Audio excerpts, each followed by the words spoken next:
Dan ini sebenarnya adalah sebuah tren global.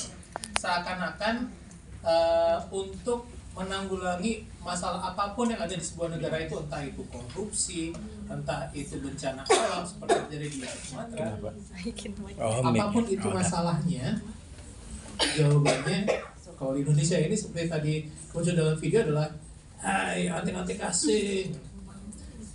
Apapun masalahnya disinformasi adalah jawabannya.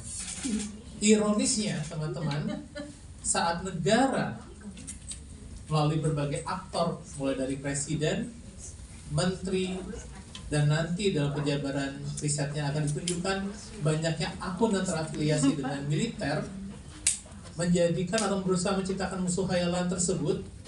Yang sebenarnya terjadi adalah mereka sedang menjadikan warga sebagai musuh. Saat pemerintah menciptakan musuh khayalan tanpa dasar, yang sebenarnya sedang terjadi adalah mereka menjadikan warga sebagai musuh. Karena semua keresahan warga, karena semua kritik warga, mulai dari korupsi, pembalakan hutan, bencana alam, dan lain sebagainya, direduksi menjadi sebuah upaya oleh sebuah agen yang kita sampai sekarang tidak tahu siapa, tidak kasat mata, yang bertujuan untuk mengacau balaukan negara ini. Karena itu dalam laporan ini kami menunjukkan bahwa disinformasi adalah serangan terhadap aktivis ya, terhadap pembela HAM ya, tapi juga sebenarnya adalah serangan terhadap kritik itu sendiri, sekaligus pembenaran terhadap berbagai bentuk represi yang seringkali datang bersamaan dengan serangan-serangan disinformasi ini. Dan kita familiar sebenarnya dengan berbagai bentuk serangan dan represi yang terjadi terhadap pihak-pihak menyampaikan kritik secara damai. Selama beberapa waktu ke belakang, Amnesty International sudah menerbitkan beberapa publikasi, misalnya tentang banyaknya penggunaan kekerasan polisi yang berlebihan untuk menanggapi protes di tahun 2025, mulai tentang tanggapan terhadap demonstrasi RUU TNI di awal 2025, demonstrasi Juli Agustus 2025. Kita juga familiar dengan banyaknya kriminalisasi terhadap aktivis, dan kita sayangnya juga sudah melihat di titik ekstrimnya bagaimana serangan itu kemudian termanifestasikan menjadi sebuah upaya pembunuhan dalam bentuk penyiraman air keras kepada seorang aktivis. Dan jadi disinformasi ini tidak berdiri sendiri. Ini adalah bentuk serangan yang sistematis, yang terencanakan, yang menargetkan kritik-kritik damai terhadap pemerintah.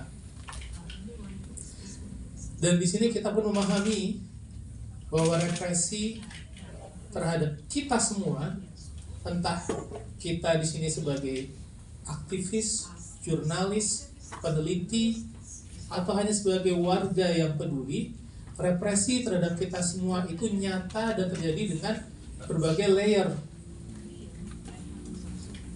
Bahkan kita pun melihat dalam laporan tersebut aktor-aktor yang terlibat dalam mendelegitimasi kritik kita itu sungguh beragam, mulai dari presiden tadi dan menteri, juga institusi militer atau banyaknya akun yang terafiliasi dengan militer menjadi corong disinformasi terhadap warga.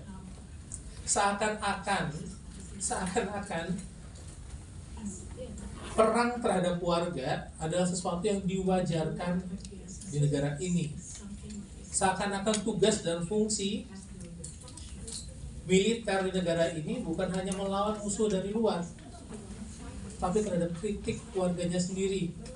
Seakan-akan tidak cukup lagi warga yang menyampaikan kritik di jalan melalui protes damai dihadapi dengan kekerasan berlebihan, saat kita yang menyampaikan protes dengan sopan, katakanlah melalui penelitian dengan berbasis data, melalui produk-produk jurnalistis, apa yang kita sampaikan pun ditrivialisasikan.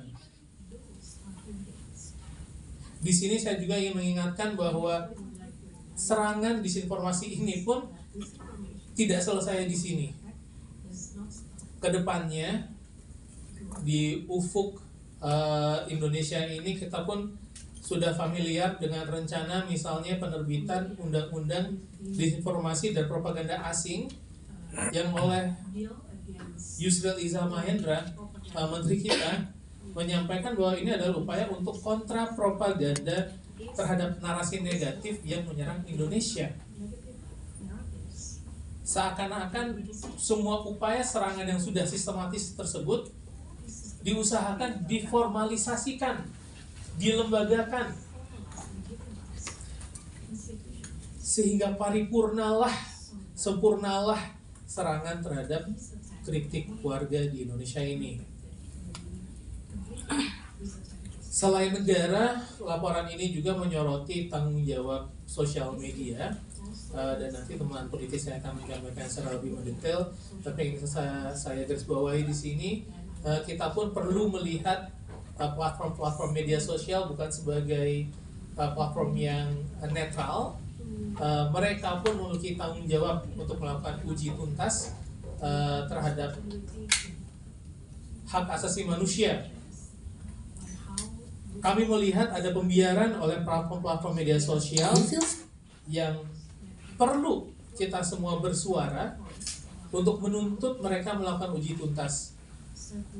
Karena walaupun aktor-aktor yang melakukan disinformasi adalah aktor negara dan aktor proksi negara, faktanya ini berseliweran dan menyampaikan pesannya kepada banyak orang di platform-platform media sosial tersebut. Dengan membiarkan, maka mereka pun komplisit terhadap serangan-serangan kepada kritik warga ini. Sebagai penutup, yang sangat menyedihkan bagi saya saat saya melihat laporan ini selesai, rampung dengan keseluruhan 160 halaman, dan ini luar biasa sekali. Kepada teman-teman politik, Chanatif and friends from the regional office have done a very good job in ensuring that they find the right evidence and reach the most impactful conclusion.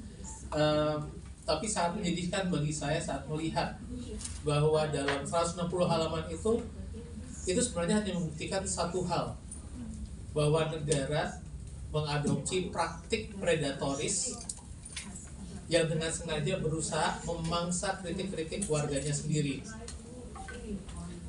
Di sisi lain ini terjadi lewat kriminalisasi, lewat kekerasan berlebihan oleh polisi, lewat intimidasi, namun juga ternyata oleh perang-perang informasi, oleh propaganda disinformasi yang mendelegitimasi kritik, meremehkan apa yang kita sampaikan, meremehkan kesalahan-kesalahan kita. Sehingga nanti saat kita ingin menyampaikan kritik, entah itu terkait korupsi, entah itu terkait naiknya rupiah, mungkin sebuah kritik itu akan diremehkan, karena itu hanya akan menjadi angin lalu yang disampaikan oleh Antek Asih. Demikian dari saya, terima kasih.